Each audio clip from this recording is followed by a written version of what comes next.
Aujourd'hui, nous avons un nouveau thème, l'histoire de la traduction en France. Écoutez-moi, s'il vous plaît. Histoire des traductions en langue française, réhabiliter les traducteurs et met en perspective leur rôle dans la vie intellectuelle du XIXe siècle. Maurice Blanchot élevait les traducteurs au rang de maîtres cachés de notre culture, toujours placés en retrait sous le nom des œuvres qu'ils font connaître. Les traducteurs sont de grands oubliés parmi les artisans du livre, le troisième volume sur un total de 4 de l'histoire des traductions en langue française couvre le XIXe siècle de 1815 à 1914. Il est le premier à paraître. C'est un projet ambitieux dirigé à l'université Paris-Sorbonne par des professeurs de littérature comparée, Yves Chevrel et Jean-Yves Masson, collaborateurs du magazine littéraire, qui ont mobilisé une soixantaine de spécialistes. Il s'inscrit dans un courant de recherche contemporain puissant. À réhabiliter dans la vie intellectuelle les intermédiaires, il n'est plus envisageable d'écrire l'histoire de la pensée ou de la littérature sans tenir compte du rôle joué par les traducteurs, écrivent les trois maîtres d'œuvre de ce volume-ci. Yves Chevrel, Liévin Dulst et Christine Lambert, qui, loin d'être une encyclopédie ou un répertoire des traducteurs, décrit ce qui était là. Traduction à différentes périodes et son apport au développement des connaissances, cette histoire novatrice des traductions englobe tous les domaines de la vie de l'esprit, incluant les sciences, la philosophie, la religion, le droit et l'histoire. Synonyme d'ouverture au monde, d'une certaine perméabilité aux sensibilités d'ailleurs. La traduction permet de mesurer comment se situaient les Français par rapport à l'étranger.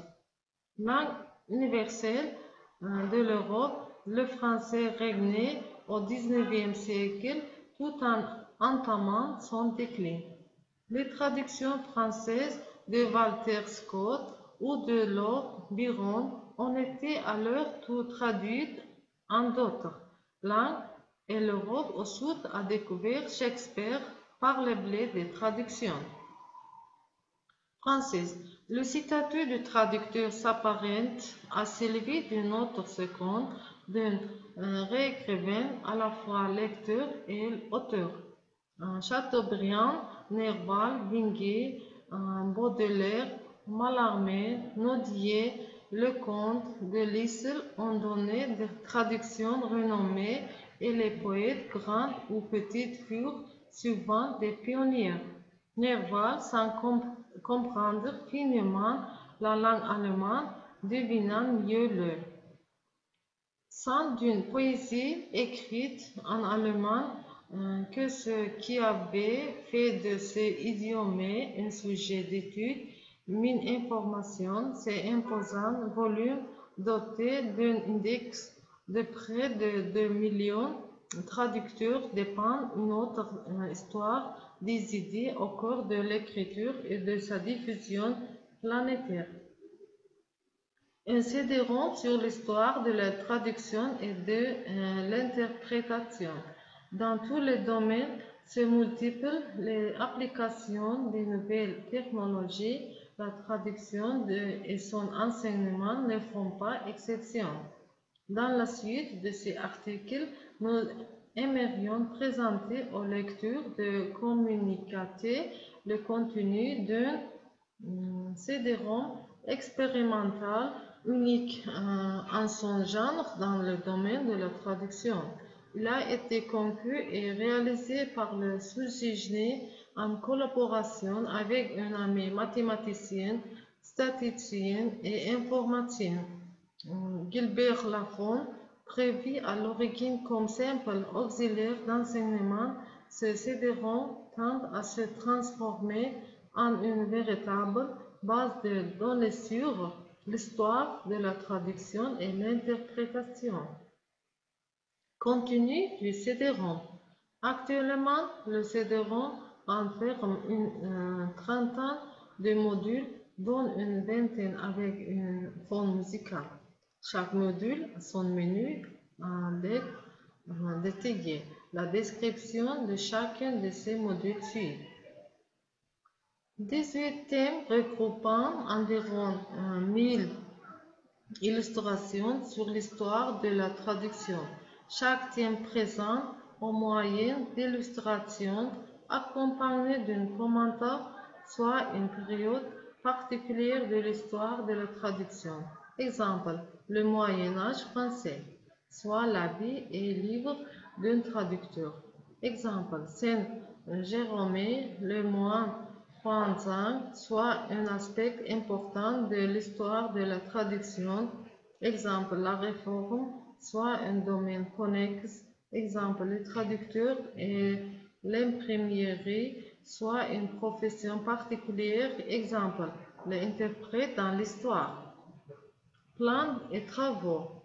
Ce module renferme le plan détaillé d'un cours d'histoire de la traduction. Il propose également des suggestions de travaux, thèses, livres et textes. Ce module renferme des thèses, livres complets, études et documents historiques sur divers aspects de l'histoire de la traduction.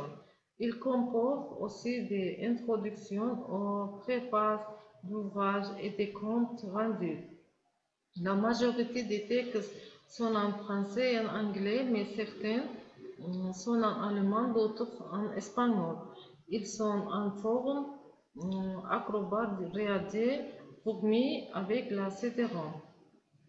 Portrait. Ce module renferme une soixantaine de mini-biographies de longueur variable. La photo de traducteur accompagne l'article. Et Jacques Amiot, Richard Bourton, Gérard de Grémont, Hans Magnus, Hansenberger, Albertine Lisker de Saussure, Clémence Royer. La plupart des textes publiés dans la page L'histoire de Circuit y ont été versés. Citation. Ce module est prévu pour recevoir les citations se rapportant à la traduction, à l'interprétation ou à leur histoire. La photo des auteurs des citations accompagne les citations. Notices biographiques. Ce module renferme en ce moment plus de 150 notices biographiques de traductifs ou interprètes de différents pays et de diverses époques. Il est appelé à devenir avec les années un dictionnaire des traducteurs. Traducteurs suisses. Ce module comporte une bibliographie de plus de 200 ouvrages traduits par des traducteurs suisses ainsi que des titres sur la traduction et les traducteurs en Suisse. Cette bibliographie a été établie par Anne-Laure Lejean, professeur à l'Université de Genève, avec la collaboration d'un bibliothécaire, Sadri Sayed. Répertoire de traducteurs. Ce module renferme actuellement 3 répertoires, plus de 2000 mots de noms de traducteurs et de traductrices.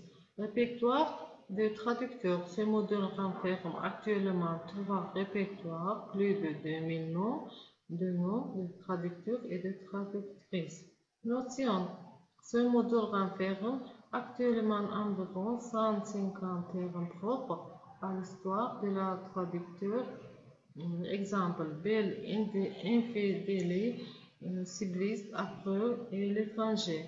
Tableau. Un tableau forme de 3 colonnes présente sur une forme synthétique les 2 grandes manières historiques de traduire, cibliste et suicidaire.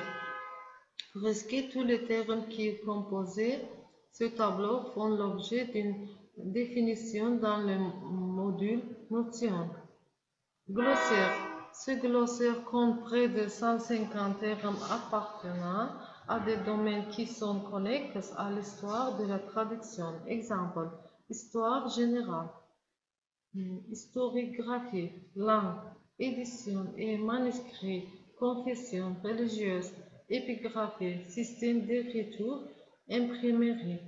Bibliographie. Ces bibliographies regroupent actuellement quelques 1035 titres classés par catégorie, presque essentiellement des titres français ou anglais traitent d'histoire de la traduction.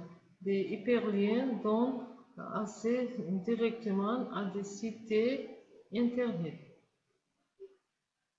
Bibliographie analytique. Ce répertoire se compose de 2652 références appartenant pour toutes à l'histoire de la traduction au Canada de 1534 à 1984. Chacune de ces références comporte divers codes formant une base de données qu'il est possible d'interroger à partir de nombreux champs.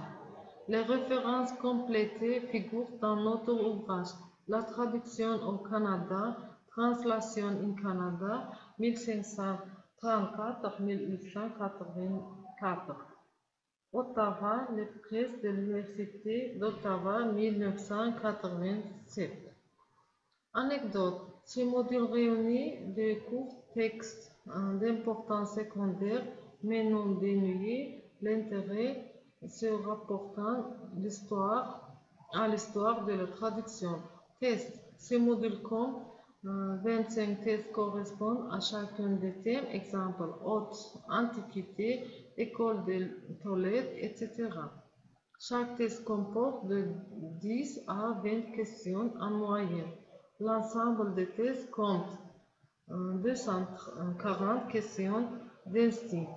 Après avoir répondu à toutes les questions ou à 80%, on peut cliquer sur un bouton pour obtenir son résultat. Un autre bouton permet d'afficher les bonnes solutions et les réponses données. La bonne solution s'affiche alors en rouge. Il est ainsi possible de s'autocorriger. Précision qu'on peut imprimer en tout ou en partie avec choix de police de caractère les textes de presque tous les modules. Conclusion. Voilà, très sommairement décrit le contenu actuel du CD-ROM qui occupe 250 mots sur le disque dont la capacité est de 650 mots. Nous aimerions profiter de l'occasion pour lancer un appel aux historiens de la traduction et aux professeurs pour qu'ils nous transmettent des textes d'histoire de la traduction article. Voilà très sommairement décrit le contenu actuel du CD-ROM qui occupe 250 mots sur le disque dont la capacité est de 650 mots. Nous aimerions profiter de l'occasion pour lancer un appel aux historiens de la traduction et aux professeurs pour qu'ils nous transmettent des textes traitant d'histoire de la traduction article. Chapitre de livres, documents, divers tests. Ce CD-ROM pourrait se révéler un moyen idéal. Par exemple, pour faire connaître des thèses inédités de maîtrise ou de doctorat sur l'histoire de la traduction. Précision que ce logiciel expérimental baptisé DIDA tourne exclusivement sur les plateformes Windows 95. Chapitre du livre document divers tests. Ce CD-ROM pourrait se révéler un moyen idéal, par exemple pour faire connaître des thèses inédités de maîtrise ou de doctorat sur l'histoire de la traduction. Précisons que ce un logiciel expérimental baptisé Didact tourné exclusivement. Merci pour votre attention.